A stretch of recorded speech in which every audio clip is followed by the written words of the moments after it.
सुरुवातीला बातमी आहे धारावीमधून। धारावीमध्ये 10 पेक्षा जास्त सिलेंडर स्फोट झालाय आणि ही संपूर्ण दृश्य कॅमेऱ्यात कैद झाली आहे। सिलेंडर वाहून नेणाऱ्या ट्रकमध्ये हा स्फोट झालाय। अग्निशमन दल, पोलीस घटनास्थळी दाखल झालेले आहेत, तर सध्या आग विझवण्याचे प्रयत्न सुरू आहे। सुदैवाने या घटनेत कोणतीही जीवितहानी झाली नाहीये। धारावीमध्ये हा भीषण सिलेंडर स्फोट झाला आहे।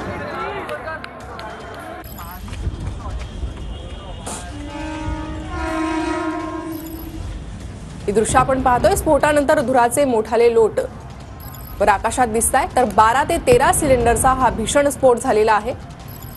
तर भीषण आग या ठिकाणी लागली होती। आग विझवण्याचे शर्थीचे प्रयत्न अग्निशमन दलाने केले। अधिक अपडेट आपण घेणार आहोत आमचे प्रतिनिधी ऋतिक यांच्याकडून। ऋतिक, काय अधिक माहिती आहे या स्फोट संदर्भात?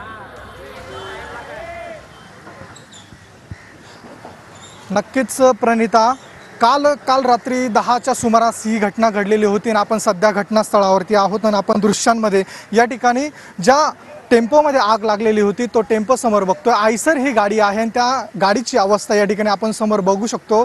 या गाडीमध्ये अनेक सिलेंडर होते आणि याच पाठीमागे आणखी एक गाडी होती, त्या गाडीमध्ये देखील सिलेंडर होती। ही नवी बाब आता उघडकीस आलेली आहे। जवळपास या दोन्ही गाड्यांमध्ये 283 सिलेंडर असल्याची माहिती अग्निशमन दलाच्या काही जवानांनी दिलेली आहे आणि आता त्यांनी रात्री परिस्थिती पूर्णतः नियंत्रणात आणली असून आपण ही जी सिलेंडरची गाडी आहे ती दृश्यांमध्ये बघू शकतो।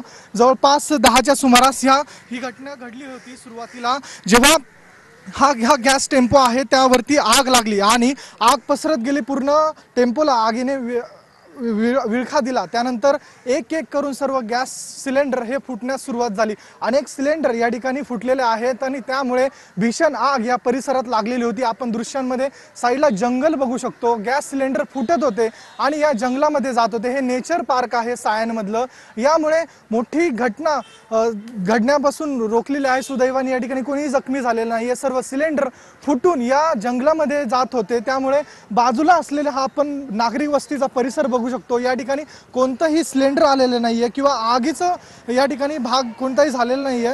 मोठी सुदैवाने जीवितहानी या ठिकाणी वाचलेली असून मोठी घटना या ठिकाणी आपल्याला म्हणावं लागेल। प्रणिता, नक्कीच ऋतिक, धन्यवाद या सविस्तर माहिती संदर्भात। तर आपण पाहतोय धारावीत 10 पेक्षा जास्त सिलेंडरचा हा स्फोट झालाय।